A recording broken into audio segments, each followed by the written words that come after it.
Welcome to Game Theorem, where we have serious discussions about absurd entertainment. This quote is specifically when asked if he was special. He responds, "Nothing. I'm just a kid from Brooklyn." Steve Rogers, Captain America. He really is just a kid from Brooklyn. I would love to unpack that quote. Let's just say the reason I put it was not a good one. Oh, okay I then. do not like that quote. Okay. I had to give a little context for it, so it's probably the worst quote we've ever picked, but I did it because I want to talk about it. All right, fine. Today we are doing the Marvel Cinematic Universe. And we are starting with the first chronologically. We felt it was best that after the big event of Avengers Endgame coming out, that, you know what, now is the time to start on the first Marvel movie and discuss it and analyze it. And then Kira told me that that was a terrible idea to do that after the finale. And I was like, you know what? You're right. Let's release it a month later.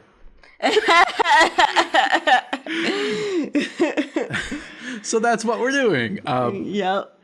Well, the problem is, I feel, when people talk about the Marvel movies, is that people just get so engrossed in them that they don't really analyze them properly. Yeah, they're unwilling to criticize them, I feel. Exactly.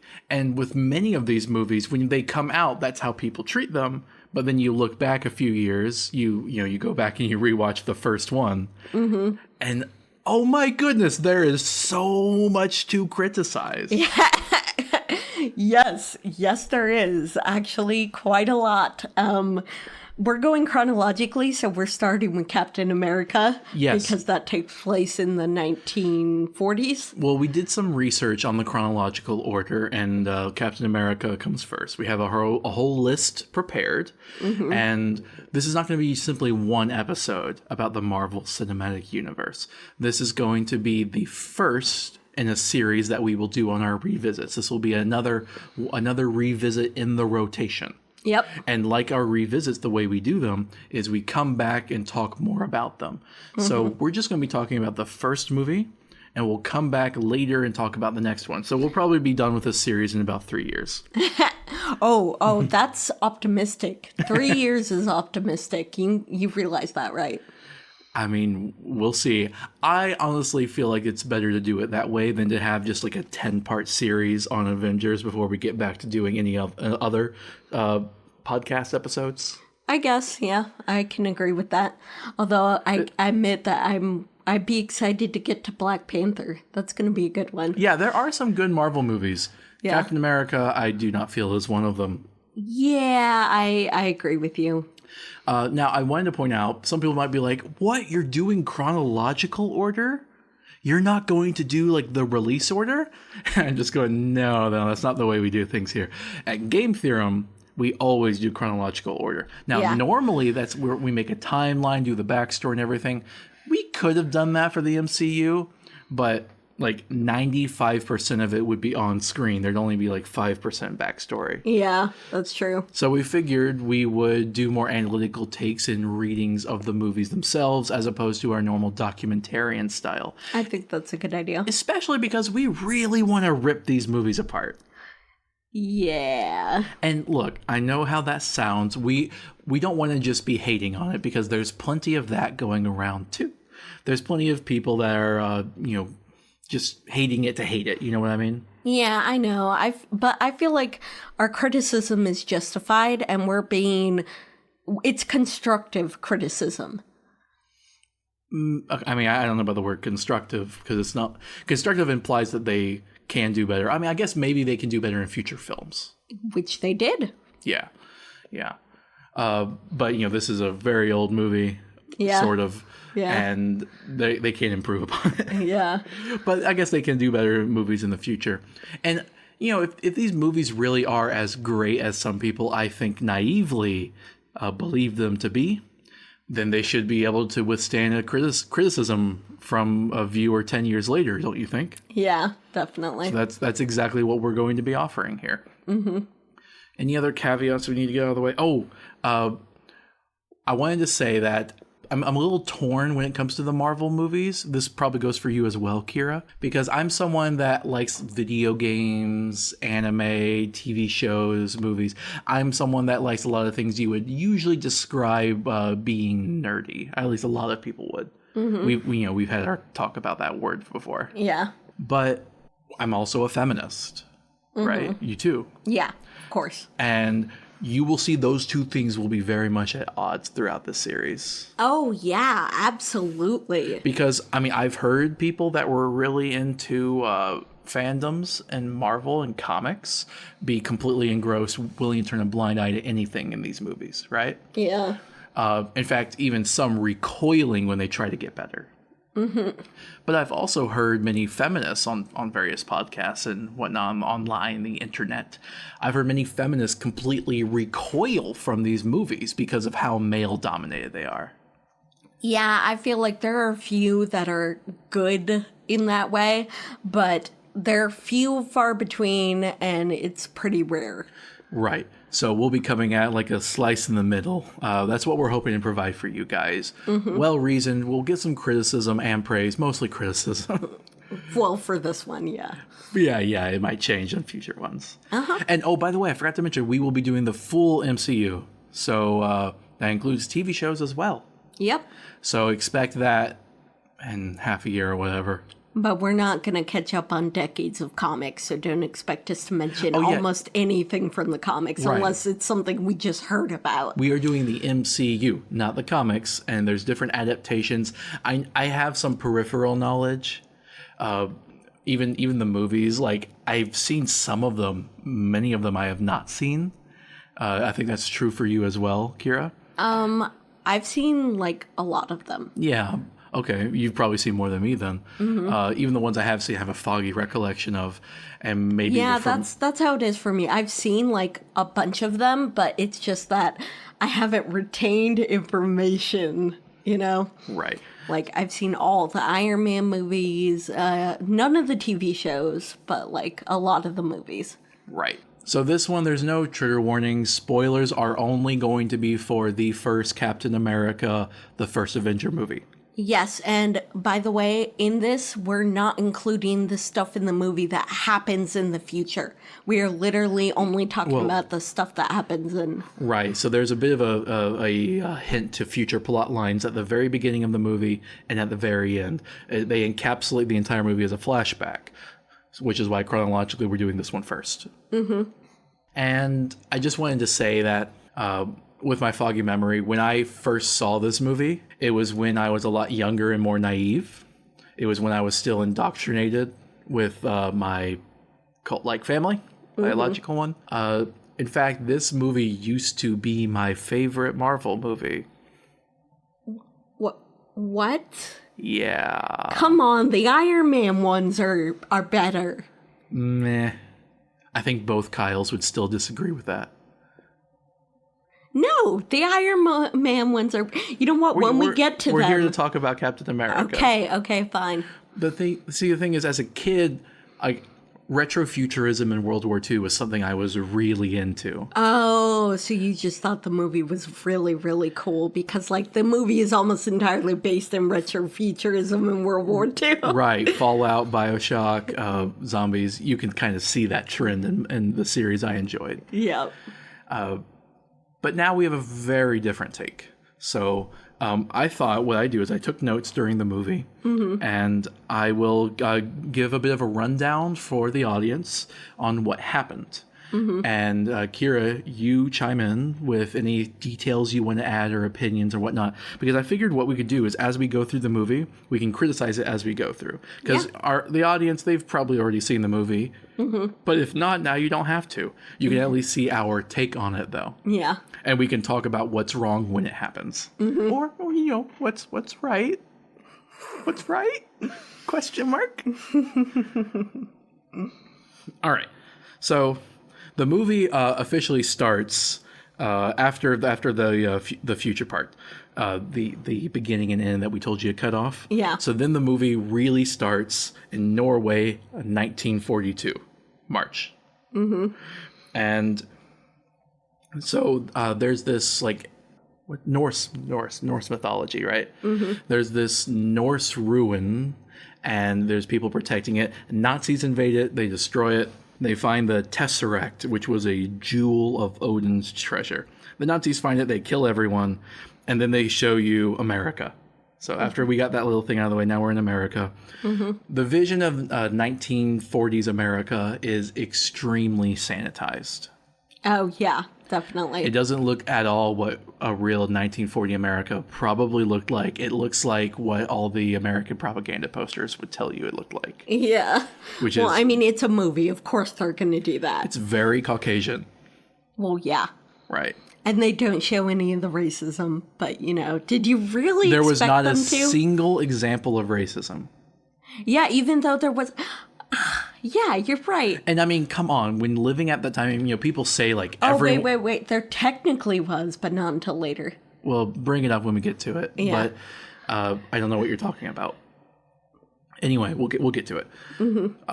The thing is, people say everyone in the past was racist. That's just a saying that people say. And, you know, it's a bit of an embellishment, but not by much. Yeah, that's very true. So, I mean, you know, think about, you know, thousands of years ago, you're in your tribe. You're probably racist against the next tribe over. Yep. I guess as a form of racism. Racism's really under the umbrella of xenophobia. Yeah. Right?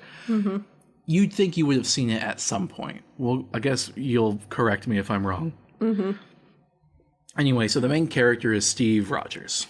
He and his friend Bucky are really into the military and whatnot. Bucky's in the military, about to be shipped off. Steve wants to join, but no one will take him because he's so skinny and weak. And he has a lot of diseases. Because he's skinny and weak. Yep. The doctors diagnosed him like, wow, man, you're skinny and weak. Is that the scientific? Yes, it is. No, they said he had asthma. No. Yeah, they had a chart of all the kinds of stuff, which summarized to skinny and weak. Yeah, this movie's just so tropish. Oh, yeah, honestly. definitely.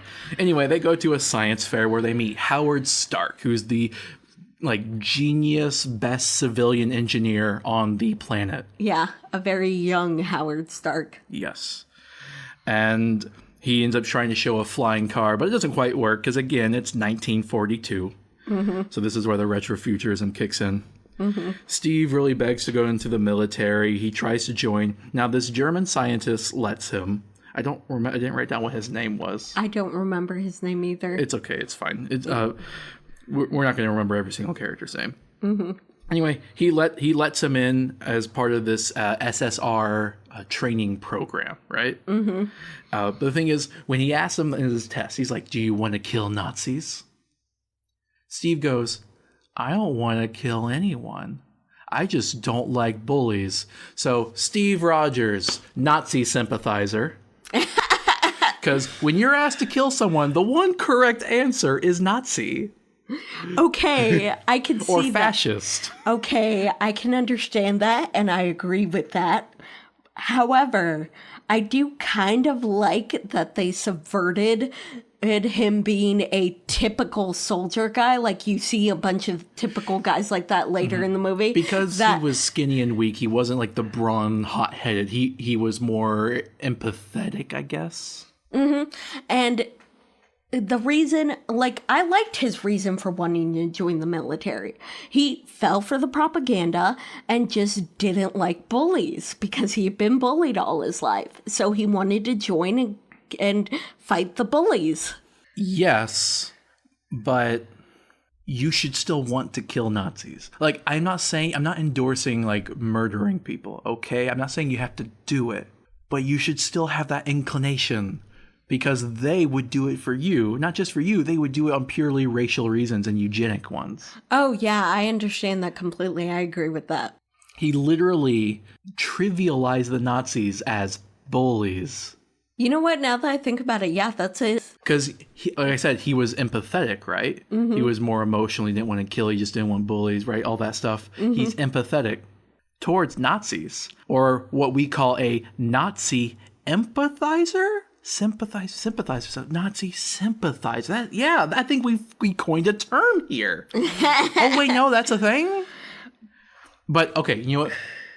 Sure, he was empathetic, and that was what they were trying to get through. I just really had a problem with the way that conversation went down. Yeah, I kind of agree with that just because, like, you're right in that they did trivialize Nazis. He could have been like, well, yes, I want to kill Nazis, but not just that. or I would have even taken, like, I would prefer not to kill anyone, right? Yeah. But maybe, like, Nazis have kind of forced our hand. Yeah. Right? Yeah. So anyway, he gets led into the program even though he's skinny and weak. And he gets taken to a boot camp where he meets Agent Peggy Carter. Mm-hmm. You have any words to say about her? I like her, but I feel like they literally introduced her as that type of feminism where it's like, ooh, we're gonna have a woman punch a dude out and that's feminism. You are exactly right, nail on the head, because she is the only woman in the entire movie that says more than one line and has a name. Mm-hmm.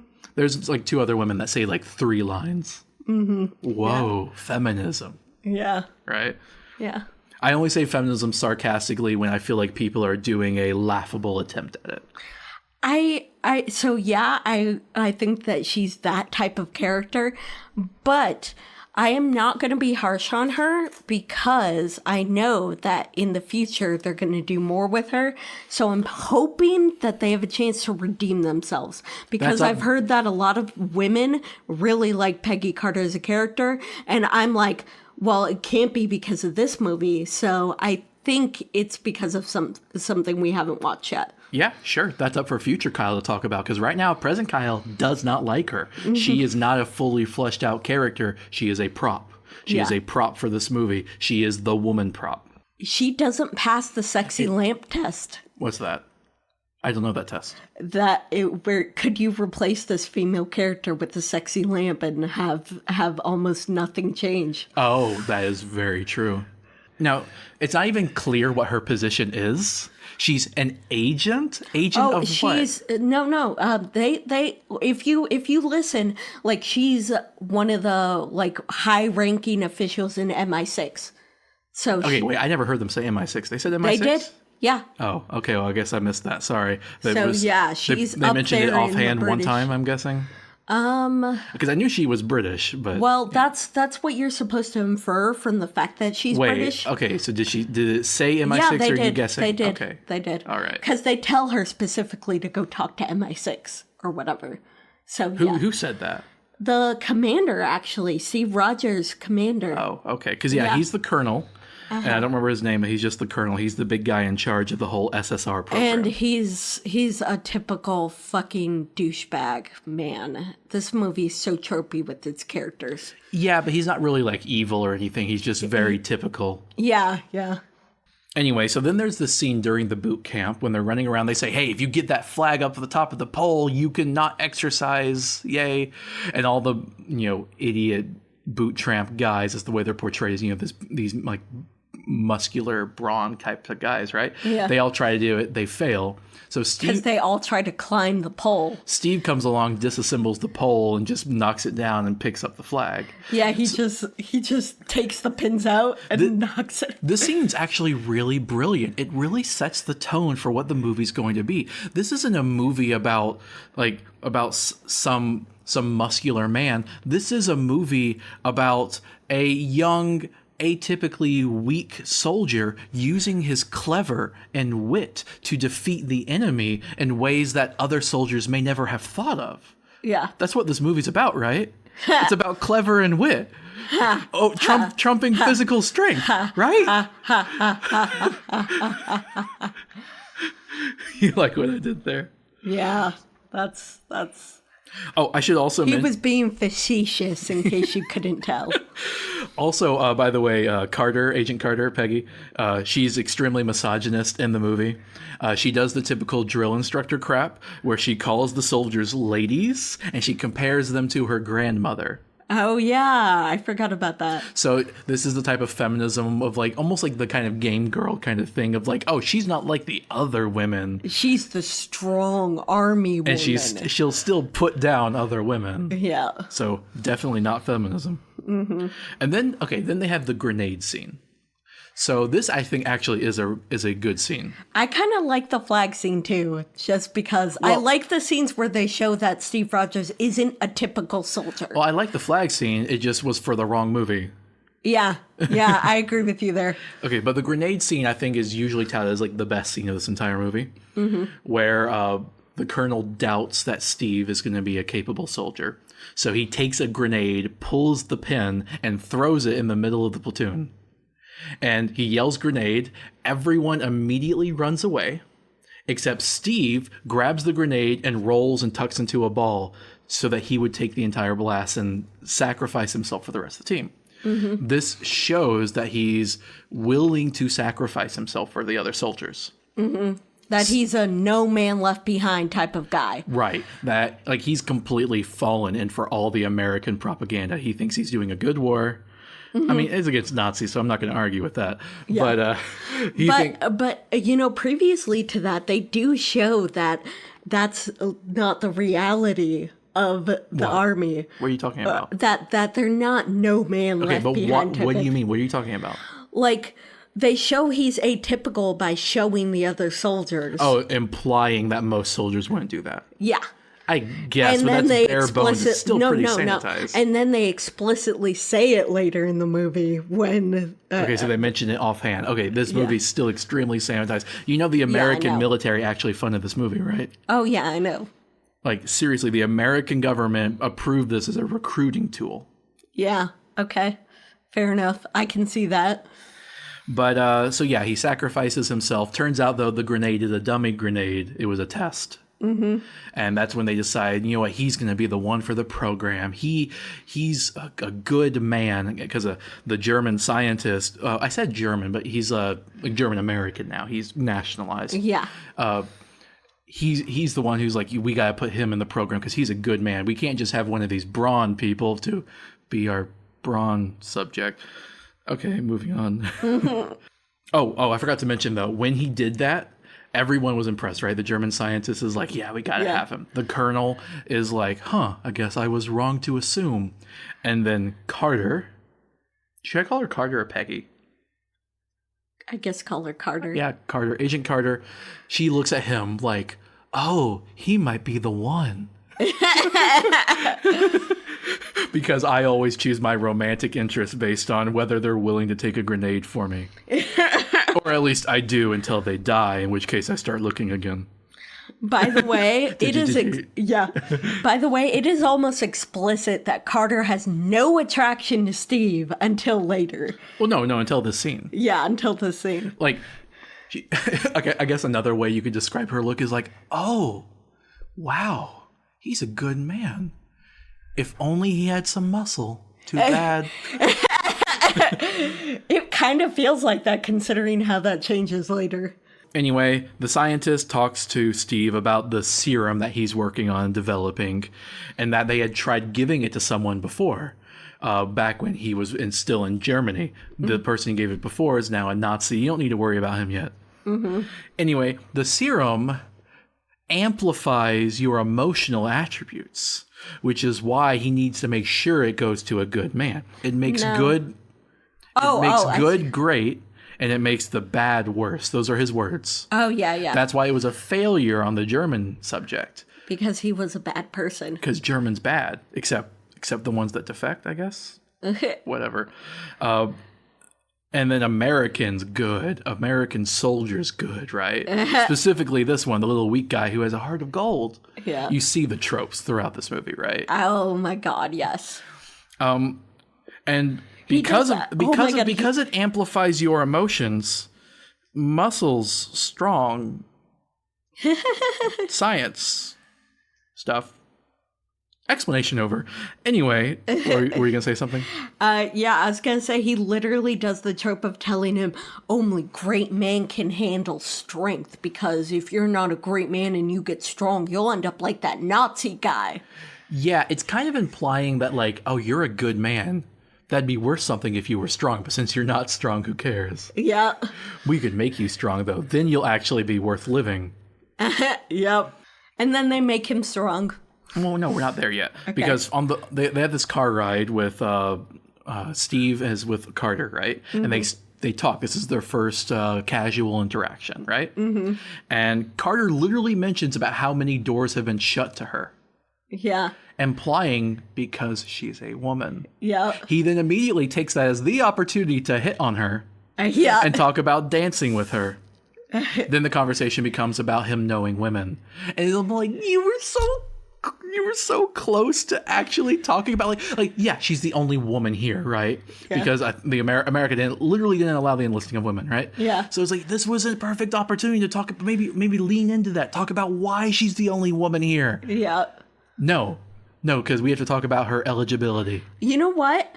It would be a very good part of the movie to explain why she's the only woman in the movie who gets to talk and be important. The answer could have actually been something really cool. It could have been like, oh, well, because technically I'm part of the British Army. I'm just a liaison as part of this program. And Britain actually allows women to be enlisted. You Americans don't. But that would have risked criticizing the United States. Yep.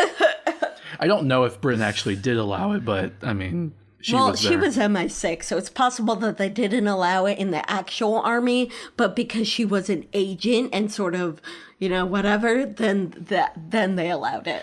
Anyway, so then they have the big experiment, right? Mm-hmm. The big SSR experiment. I don't even remember what that stands for. I don't know either. Howard Stark, he's there. He's part of the program. Yeah. He built the apparatus, but it was the scientists that made the serum and made the whole thing work, right? Mm-hmm. Anyway, so they do it. They put Steve in there. He goes in skinny. He comes out super muscular, ideal masculinity. Yeah. And taller. Like a foot taller. Yeah. And that's what this movie's really about. This movie is about the idea of masculinity. Yep. That somehow being good correlates to big muscles. Yep. This movie could have been something so much better. And I should point out, by the way, the serum, the German subject did not become muscular at all. Oh, yeah. Even though it was the same serum. And you'd be like, it reacted. It's not the same exact one. Well, I guess he improved it slightly, but still, no muscular development at all. And it had a completely different physiological effect. Yeah.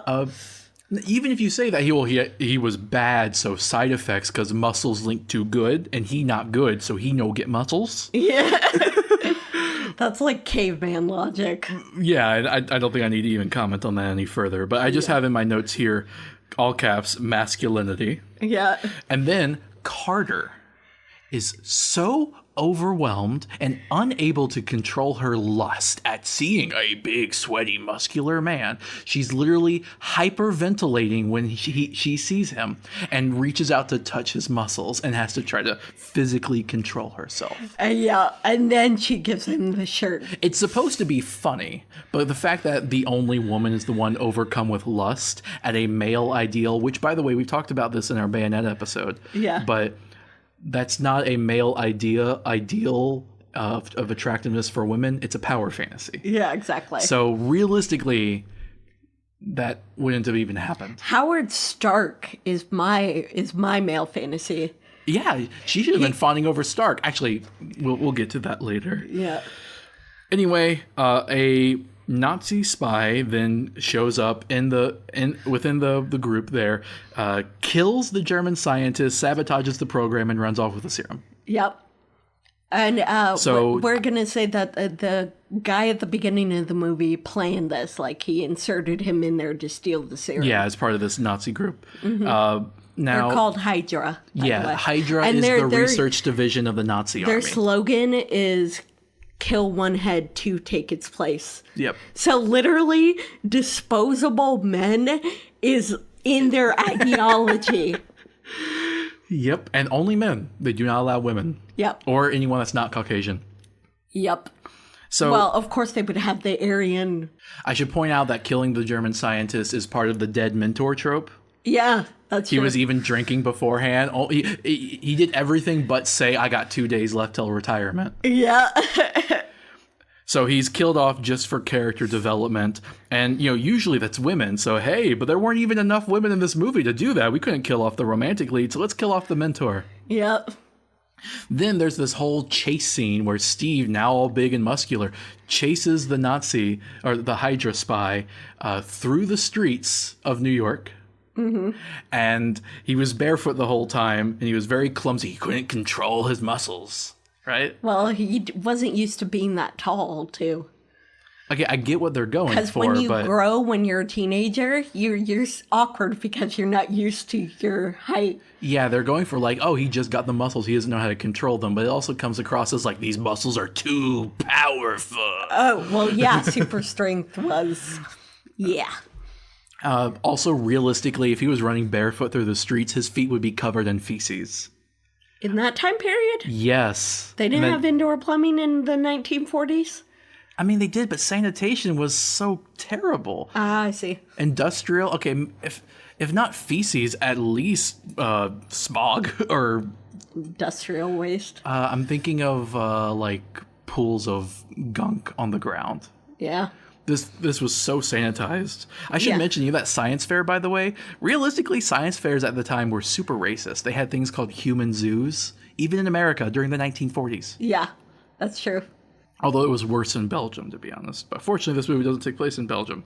Mm-hmm. Belgium is the worst colonial power by far. Oh, by the way, after the end of the chase, when he catches the guy, he destroys the one sample left of serum that they have left when he catches him.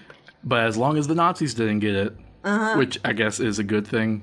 And then he takes a cyanide pill and kills himself because even if you kill one head, two take its place. Hey, if America can have brainwashing, so can Hydra. Yep. We then have a scene with Hydra where we see the guy in charge. His name is Schmidt. Oh, but wait. What? I was going to say before that, they take his blood and Carter's like, oh, we can make the serum from your blood because we don't have any anymore. And it's going to take a decade at least because the scientist is dead. Oh, yeah. They said they could try that, but that wasn't going to pan out. Basically, they were sad because they won an army and they got one guy. Yep. But anyway, there's a scene with that we take a detour with Hydra, right? We see the leader, Schmidt. They're working on this futuristic technology using the Tesseract to power it. And the Tesseract's, the glowy blue thing from the gods, right? Yep.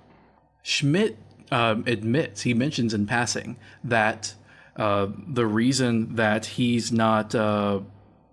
The reason that he doesn't really like the Nazis is because, or not really like the Nazis. The Hydra works for the Nazis, but he prefers Hydra. He's not really into the whole Nazi ideology. Yeah, and he leads Hydra. Yes. And he kind of mentions offhand that they put him there to get rid of him. Yeah. After the experiment did what it did. Exactly.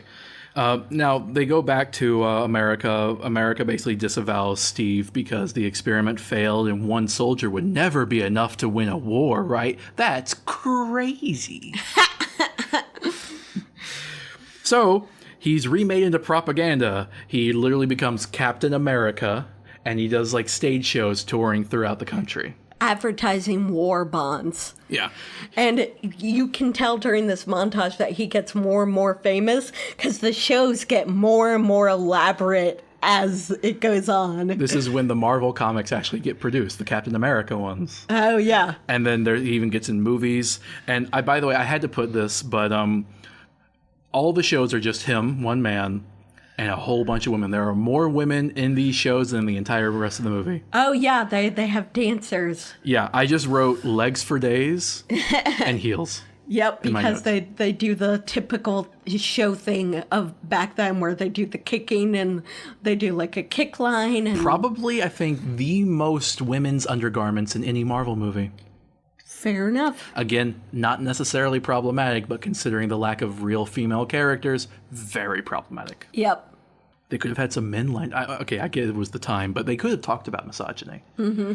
Anyway, so if the touring's going well. That is until Captain America has to go tour in Italy on the front lines, and it goes very badly because they know the reality of the war. Yeah, the soldiers do. Anyway, he finds out that a bunch of the soldiers were taken, including Bucky, his long-lost friend who's fighting in the war. So Carter helps Steve. Well, she gets Howard Stark to get this plane and drop him into battle because he really wants to go rescue them and show that he's a real hero. So they go for this rescue attempt. On the way over, fondue euphemisms, where they play this jealousy thing of, oh wow, Carter seems really close with Stark.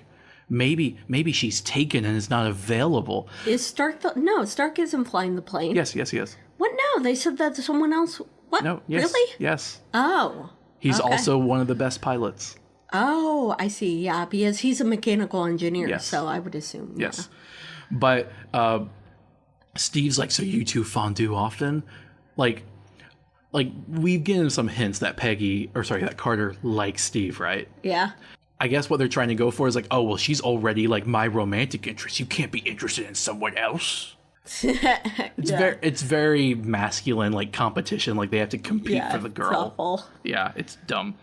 Anyway, so when he jumps out, Steve orders Carter to take the plane and go home or whatever. And she's like, you can't order me. He goes, yes, I can because I'm a captain. And he jumps off and it's like, oh, ha, ha, ha. He took his captain title literally and ordered a woman. Isn't that funny? When really she was probably screaming on his way down like, Agent still outranks Captain. Yeah. She outranks him in the U.S. She probably outranks. So he makes literally a sexist joke. Yep. About ordering a woman around, and it was still inaccurate. Yep. Like I guess all of those kinds of jokes are right. Anyway, Hydra also they do experiments. They kill some of their own people. They overwork their employees. Well, they kill No, we're not there yet. Okay. They were talking about overworking their employees. Oh yeah. And I mentioned on my notes here, Hydra needs labor unions. Yeah, I see. I mean, the Z or the S in Nazi is supposed to be socialism. It's almost like it's not socialism. Political note. Anyway, Steve, or Captain America, right? He rescues the 107th Infantry. He captures some technology. Schmidt and his assistant scientist, Dr. Zolo, they escape. But before escaping, Schmidt takes off his face mask and reveals he is Red Skull. He's been altered by the serum in a very dramatic side effect, and now he has no nose and ears, and he has red muscle skin? Doesn't have real skin. Yeah. And is literally a personification of fascism. So, I mean, very killable villain.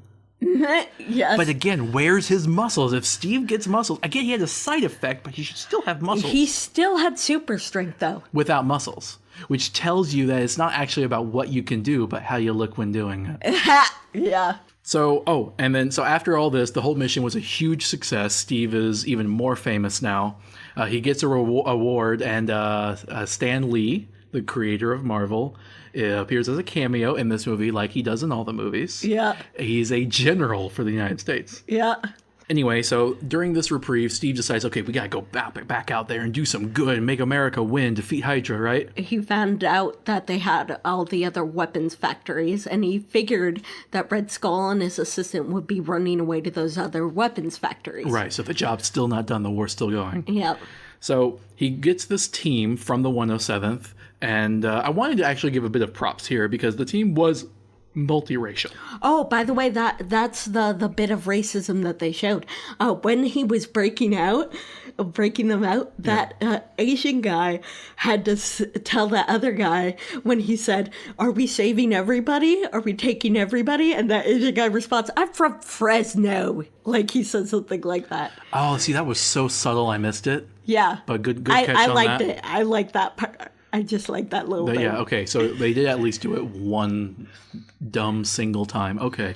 Yeah, and the team consists of the black guy, the Asian guy, and then the rest of it's white. No, yeah, but one of them's French at least. Oh, yeah, one of them's French. And the black guy is bilingual. They show that he's bilingual, that he speaks French. Yeah. So I will give them props on at least having a multiracial team. That was nice. And then, of course, Bucky is on that team. Yep. Also, when he's recruiting the team, Agent Carter shows up in a provocative red dress. I guess for the time. Yeah, very much for the time. Yeah. She goes there to tell Steve good luck and then leaves. Why did she dress up for that? Because she loves him. Apparently. Anyway, meanwhile, right after this, Steve is doing his job, preparing for the mission, right? Yeah. And some blonde girl, a secretary, I assume, because again, not enlisted, is just so overwhelmed with his fame that she feels like she has to kiss him. And right then is when Agent Carter comes by and she gets super jealous, even though she herself wouldn't pursue a relationship with him. Yeah. And then after that is when he says the stupid thing about fondue. And then Stark literally tells him, fondue is just cheese and bread, dude. Okay, but they were obviously using it as a euphemism, so I don't really buy that, Stark. I don't think Stark was interested in Peggy at all, is what I'm saying. No, I disagree. I think Stark was with her. He just didn't care. It's like, yeah, we were with her. I was with her, but it's 1940, man. Don't have all these preconceived notions. I guess. I think Stark was very forward-thinking.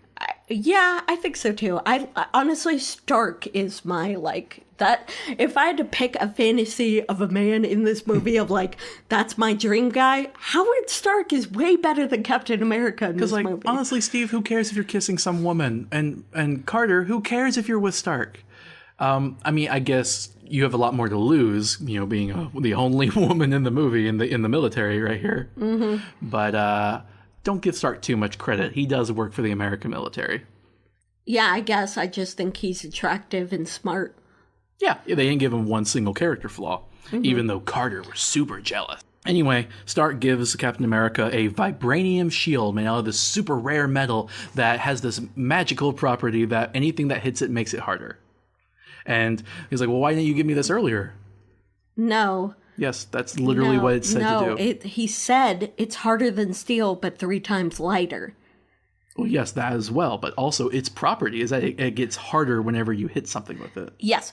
And also he says about it that he asks why isn't it standard issue? Mm-hmm. And he says you're literally holding all of what we have. Right.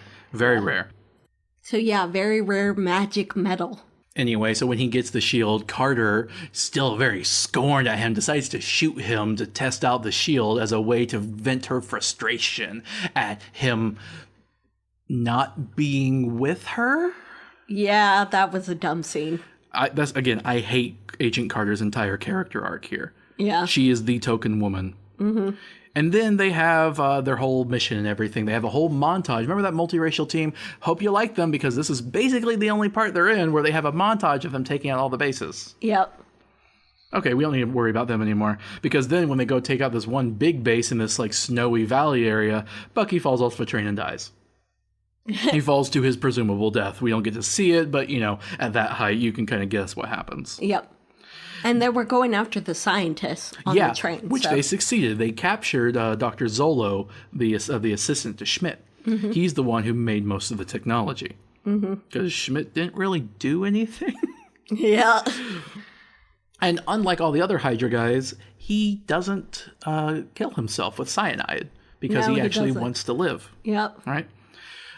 Now, the colonel of the American government, he really strong arms him and basically says, "Oh, we're going to say that you're working with us. That way, even if you don't, they're going to think you are, and you're going to have to work with us anyway." Oh, I see. Yeah. Yeah.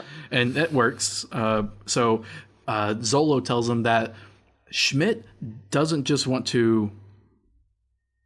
Oh, you know what? What? I forgot to write down in my notes where they killed the Nazis. I forgot where that happened. I think we missed that. We passed that. Where? But at one point, Schmidt and Hydra is giving the Nazis a tour of the facility, right? Oh, yeah. And he then turns the guns on them and kills the Nazis when the Nazis were demanding results for Hitler, right? Yeah. He also mentions in passing the reason why they decided to rebel from the Nazis. He said, I forget the exact quote, but he says, in my current state, I'm not able to follow the Aryan dream. Yeah, he says that he thinks Hitler pushed him off to the side because of his appearance. Well, no. But not just that. It means that Schmidt really is a Nazi. He believes in eugenics. He believes in the Nazi ideology. But, I'm red-faced now. I can't do that anymore. So I'm just going to go take the world over myself. Yeah, I guess, yeah. So my point is, he is a Nazi. You can't be like, oh, Hydra. Why not? Like, okay, I should take a moment and say that I kind of like the way this movie handles Nazis. I mean, at the time the movie was made, Nazis were probably seen as just like, oh, it's just another bad guy. We can kill him off. No problem, right? Yeah. But the sad thing is, in our current political climate, killing Nazis has almost become controversial, which is, of course, idiotic. Yeah. When they are literally fascists and want to commit genocide. That's what eugenics is a scientific justification for genocide. So I kind of appreciated the frankness of them just killing Nazis. Yeah. Now, what they did is they had this organization, Hydra, kind of take the place of Nazis. So they could have just had Hydra and no visuals of Nazi imagery. But they decided to do it anyway. They're like, okay, we don't want to be embroiled in having Nazis appear throughout the Marvel Cinematic Universe, right? But we'll put Hydra in, but we'll still make it clear, oh yeah, these are Nazi associates. Yeah, yeah.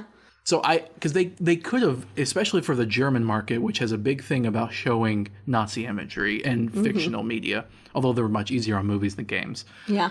They could have taken the easy route and not done that. Yeah, they could have. I guess this is just a long way of saying Marvel. I don't think they were owned by Disney at this time. Yeah, I don't think so. I'll give a clap for you for showing Nazis are bad. Literally the lowest standard. The bare minimum. Yeah.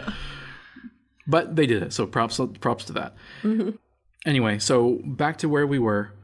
Zolo says that Schmidt's target is everywhere. He wants to rule the world. He's going to do what Hitler is failing to do. Because the montage, it's like 1945 at this point. Yeah. Meanwhile, Steve is getting drunk during the London Blitz and finds out he actually can't get drunk. Yeah. Because apparently his muscles make that not possible. Come on. Carter specifically says his metabolism works 4 times faster than a normal person's. Yes, because apparently they mentioned that, this actually affected my cells on a cellular level. He says that. Steve says that, yeah. Thus muscles. Okay. They specifically mentioned during the process that they're going to make him grow. Does that mean like you have super tasting, like your tongue is like a really strong muscular tongue that can taste better? I don't know. Yeah, all right, let's keep going. Sorry. Oh, I wanted to notice that during the whole like fight scenes and everything, there was a Wilhelm scream. There is. And that, if you guys don't know, the listeners, a Wilhelm scream is a name for a heavily overused sound effect. If you ever watch a movie and you hear a scream that just goes, ah! I can't do the exact impression. Yeah. It's that same sound effect being used over and over again. It's in this movie. Okay. When a guy flips over a motorcycle. Yeah. Steve ends up, they go to like this last big Hydra base, right? Yeah. Steve purposefully gets captured by Hydra. And Schmidt has a really interesting quote here that I kind of liked. Yeah. About the arrogance. You want to say it? Yeah. Yes. He says, arrogance may not be a uniquely American trait, but you guys sure do it best. Yeah, I love that. I was like, oh, you're criticizing America, except you're being completely hypocritical right now because you are far more arrogant than any American in this movie. Yes, but I still like that quote. I like the quote. I hate the context. Yeah. And when he asks him, why you? Why are you so special? What makes you so special? He responds, nothing. I'm just a kid from Brooklyn. And then continue on ad-libbing to that. Nothing makes me special. Any kid from Brooklyn can do this. Looks at the screen. You could do this right now. If you sign up for the American military, even you could be Captain America. Join the war today. This is totally not a recruitment tool for the actual military in the Afghanistan war. No, this is fictional. Yeah, I hated that part too, but I think it's funny because it's like, yeah, you're just a kid from Brooklyn who was injected with drugs and scientifically made strong. The military is surprised. So your message is to take drugs? Yeah, the American military is surprisingly pro-steroid. Yeah, I guess so. Not even a joke. No, it's not. Drug use in the military is actually a big problem. Yep. Anyway, so the army comes in and they rescue Carter. Particularly rescues Steve. So yay, woman rescuing the man for once. Yep. And then when they're trying to chase down the big Valkyrie plane that Schmidt's trying to escape the base on, right when Steve's right about to jump in, Carter goes, "Now is the time for a kiss." Yeah. She doesn't say that, but then she just does it. Yeah, she just kisses him. Even, I thought she's supposed to be a very good tactician, from an agent, right? She must have known that was compromising the mission.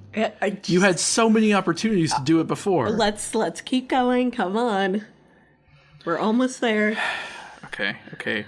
Anyway, so Steve hitches a ride on the Doomsday Valkyrie plane, and Steve faces Red Skull, Schmidt, right? Mm-hmm. And Red Skull grabs the Tesseract and be like, "I have almighty power," and then it burns him alive. Yeah. And it zaps him into the cosmos. Yeah. We don't know exactly what happened there. Yeah. It's just weird. It was extremely anticlimactic, though. You ready for the big... Because we thought Steve would kill him. Yeah, you ready for the big fight? Well, too bad. I'm gonna literally be consumed by my lust for power. That's a new one. Yeah. Honestly, probably better than another fist fight. Yeah, and then when he gets whatever happens to him, the Tesseract burns through the floor of the Valkyrie and falls into the ocean. Which means that they no longer have a power supply to pilot the plane. So Steve plummets the plane into the Arctic to save the world, and Carter is sad about this. They have because if he didn't, the plane would get to New York. Yeah, and it had so many nuclear bombs on it and everything. Not nuclear. Oh, sorry, Tesseract bombs. Whatever they made from it, yeah. Better than nuclear, I'm guessing. By the way, they never call this thing what it is during the entire movie. What? They never call it the Tesseract. But that's what it is. Yeah, I was looking for what were they calling it? What did they think it was? And I couldn't find. I didn't hear them say it. Yeah, they just never called it anything. Odin's jewels. Yeah, that it was weird. Wrong. Yeah, it was just weird. Anyway, so yeah, they have a last phone call between Carter and Steve as he dies. And they make a date to go dancing next Saturday. Which they know they won't meet. Yeah. And I just put Carter's sad. That's what I put in my notes. Yeah. Because I feel like you weren't in a relationship. There was nothing there. Yeah. You just kissed him when he went to go die. Yeah. So Steve plummets into the Arctic and presumably dies. World War II ends. Yeah. And Stark locates the Tesseract at the bottom of the ocean, but there's no clue where Steve went. They don't know. He said to keep looking, so they kept looking, but they didn't find him. And they never found him. At least not within Stark's lifetime. Yep.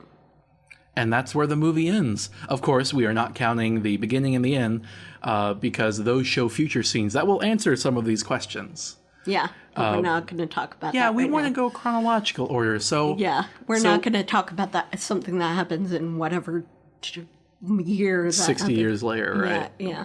So, so that is where the story of Captain America ends in the first saga. Yeah. Where do we go from here? Why don't we pick up on a character that sorely needs characterization? Yeah. Let's pick up on Agent Carter. I'm kind of excited to see that, though. That's what we'll be doing next. Yeah. It will probably be infinitely better than this. Yeah, I completely agree with you. Probably will be. This entire movie is about the idiocy of the hegemonic ideal of masculinity. Yep. And of course, in the end, he had to sacrifice himself by burying himself with the bomb. I don't know what to even suggest that we should have done instead. What they should have written there that would be better. Because I just feel like by this point, the entire movie is unjustifiable. Wait. No, they should have done the serum and have it change nothing about what he looks like. Oh, yeah, but that would have been an entirely different movie. Yeah, and then he should have been they should have shown that you don't need to look like the ideal of masculinity to be to have good masculinity. He was a good man. He was a good person. Why couldn't you have focused on that part of him? Right, and they could have done that. He was very enduring, right? He can endure almost anything, right? Except maybe a knife. He can endure anything but sharp objects. But it would have been really great if he didn't change his appearance, right? Yeah. And he just had a, typical body, right? You don't have to do the whole overly skinny and weak thing for a joke, right? Yeah. It would have been nice if the entire movie was like the flag scene sets up, and that he's actually an intelligent soldier, as opposed to what the American propaganda wanted soldiers to be. Yeah, exactly. And they could have played on this, that the serum just makes him have incredibly high endurance.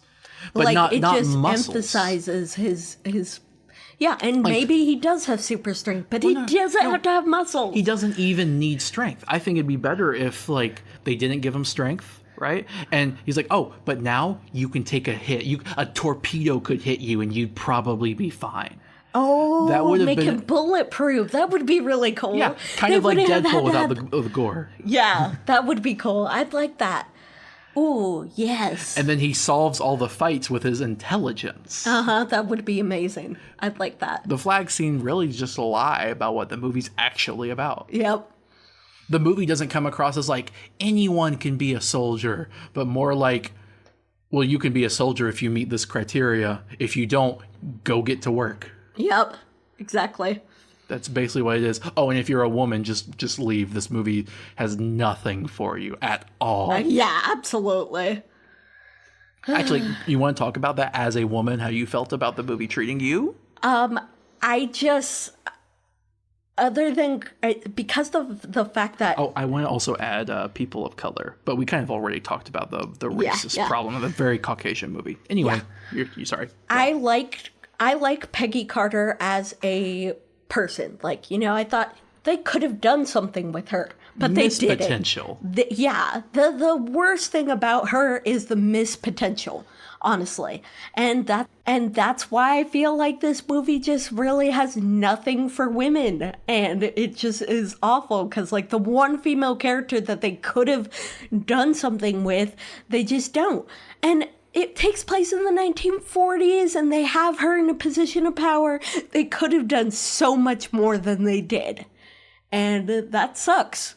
They could have also criticized America in the time period. Yeah, I really would have appreciated them criticizing America more, considering they literally had characters from other countries, like Peggy from Britain, and some of the soldiers on his team were from other countries too. I think they may have been able to justify having only one or a few women on the team if they would have at least done something more with the few they had. Because they could have been like, oh, historically accurate, whatever. They could have explained it away by saying, like, no, they literally wouldn't let any woman on this team or any women do this. And that would have been like, okay, yeah, I buy that. But they just didn't do anything with the one character they had. Yep. I'm glad you got that out. Yeah. All right, well, I guess we're done here. You got anything else you want to say? I hope better for Peggy Carter in the future. Yep, we'll find out eventually, whenever we get around to it. Yep. And we'll see you guys then, our listeners. See our listeners, male or female, if there are any women who actually watch this movie or listen to a podcast about it. Or other. Oh, yes, sorry, other. Fine. Anywhere in between. Yep. We have an email, gametheorems@gmail.com, and other ways to contact us. Bye. Bye.